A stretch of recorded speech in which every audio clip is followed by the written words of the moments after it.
Alright, so what you're seeing here is what every fighter uses when gauging what kind of leg and what kind of entry to attack. There's two main stances, you could say. So there's the matched stance right here, and then there's the mirrored stance. And the matched stance you could think of, okay, my leg is meeting his leg, so it's matched. And mirrored is my leg is like this, and his legs are also like this. If it was matched, it would have been like this.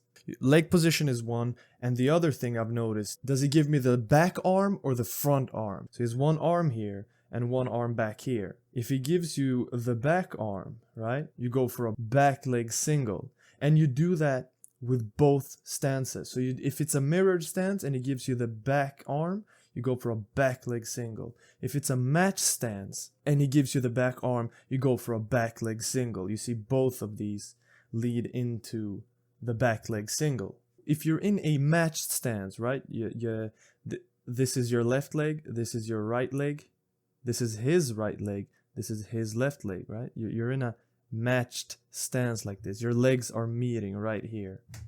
If you're in a matched stance, you go for an outside single if he gives you the front arm, right? Remember, back arm, it's a back leg single. Front arm, it's an outside single where you move around like this. So matched legs, front arm, it's an outside single. Matched legs, back arm, it's a back leg single. Let's say you're in a mirrored stance. This is your left, this is your right leg, this is his left leg, this is his right leg. Yeah, you see, you're in a mirrored stance. They look the same. This is the close arm, this is the back arm. If he gives you the back arm, what do? You go for a back leg single. If he gives you the front arm, you go for a high crotch. But the opponent's legs are like this. If he gives you the front arm, you could pretend that it's a matched position here. You see that? It's a matched position. You could outside leg. If he gives you, you could high crotch from the inside. It's really a free for all. But my favorite one when they're in a defensive stance.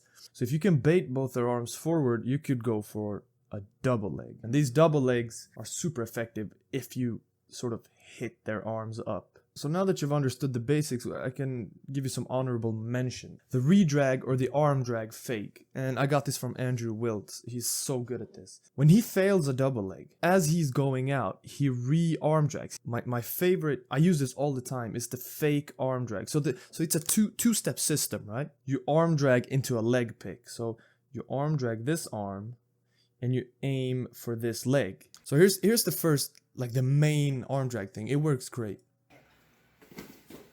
That's that. It's not more difficult than that. And then you have the fake. Okay, as soon as it's an arm drag, he's gonna go for my leg, so let me pull out. So what you can do is, it works insanely well.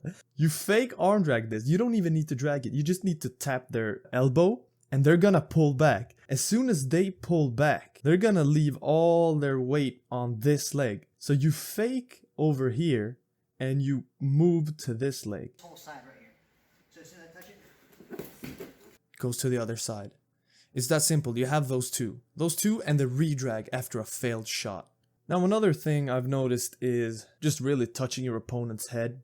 Now this is mainly in wrestling. In striking, you would fake a punch and then, go for a double or a single, or just touching their head is gonna bring their arms up a little bit. They're like, oh shit, I gotta deal with that arm. As soon as they bring those up, you can double, you can high crotch or outside single. Circling around, this is where it gets a little bit more advanced. This is when you start to move around your opponent to manipulate their leg position. But you're in a mirrored stance. But you really want to go for that outside single. But to go for an outside single right here, your legs need to be matched. Remember, his legs should be here, and your legs should be like this. The issue when you're in a mirrored stance, you have to go for a double leg or a high C. As you start to move around, look at this, all of a sudden, obviously he's gonna move around with you a little bit, but all of a sudden, as you've moved around the guy, you could be fake jabbing or fake touching his head, but you're circling around. All of a sudden, you've gone from a mirrored stance to a matched stance, and now you have that outside single that you were looking for. So this is what I've noticed that high-level grapplers do. Now, what is most prominent in MMA would be circling around, matching legs, of course, mirrored legs. The outside single is very prominent. You see Khabib doing it all the time. As soon as the match legs, he fakes a high shot or like an overhand right or whatever and goes for that outside single. Okay, if you slowly go through this, look at their legs. Right now, yeah? Right leg lead, right? These two are the closest. They're matching. What options does she have? This is the front arm. And this arm back here is the back arm because it's protecting the back leg. So if she gives Yui the yellow arm, the back arm, Yui has to step across and outside this leg. If she gives her the front arm here, she can go around. Let's see what happens. Left leg. See that? And here we have a great example. Olympic level wrestler using the fake arm drag. It is fucking beautiful. Excuse my language. Look at this. All right.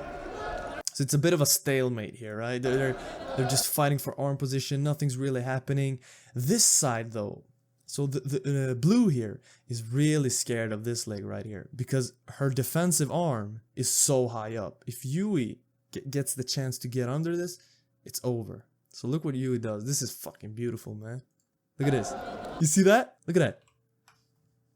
She, just like I said, she just taps the arm and shoots to the other side. She taps the arm and goes to the other side. And finishes on the close side. That is nice. Look. He fakes. Look at that. Look at that.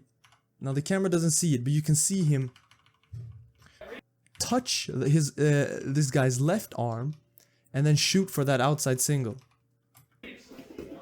And just right in the next clip, we have a great example of redragging. I call it redragging. It's when you arm drag after a failed shot. And so the options he has is a high crotch here, or a back leg single, or a double leg. But he decides to break the rules and go for an outside single when they don't even have matching lead legs. And the reason it doesn't work, is because look, it's too far. He has to step all the way over with this leg, all the way around here. The distance is too long. So he fake touches this guy's elbow. Now that's good. Still, not matching lead leg, so it's not gonna reach. Fails another shot. Here it comes. Look, redragging. Get ready. You see that? He reaches up with his hand and redrags. Tries again, redrags another time. Look at that. And gets that single. We've got a mirrored stance, right? A mirrored stance right here. What options does he have? He's got the high crotch, he's got the double leg, and he's got the far back single. Depending on what arm he gets, remember? Goes for the outside. Look, this is the opponent's front arm right here. He can just walk through here for free. Continue. Happened right again. Look at that. Same thing. Hand too high, lead legs are closed. So he goes for an outside single right here, it looks like. Yeah. I think I made my point.